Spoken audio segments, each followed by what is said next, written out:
по път нелек, с ръце празни, но с вяра и човек. И имаше нощи със сълзи и страх, но любовта ни никога не се предаде, не стихна, не замъкна. Възходи и падения, тежки години,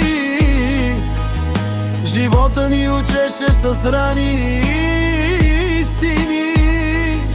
Но всяка буря ни правеше силни, защото бяхме заедно, един за друг непобедими.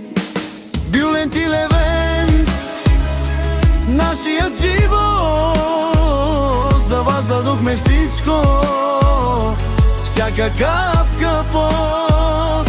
Ние родителите, със сърце и душа, ви отгледахме с любов, с чест и с вяра.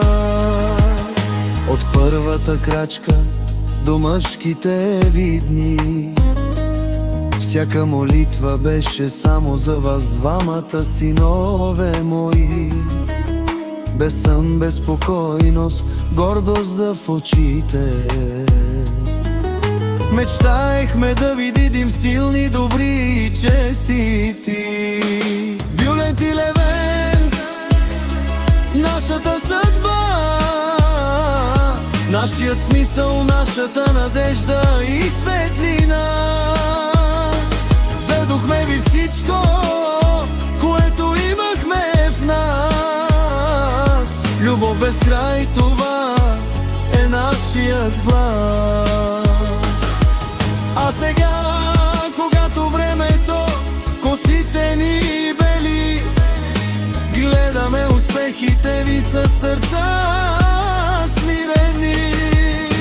Радваме се тихо, със сълзи от щастие,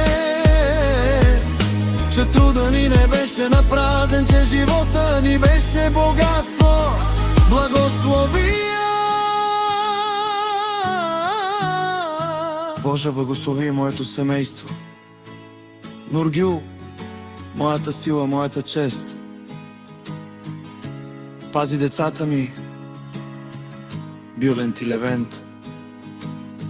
Дай им здраве, щастие и светъл път напрот.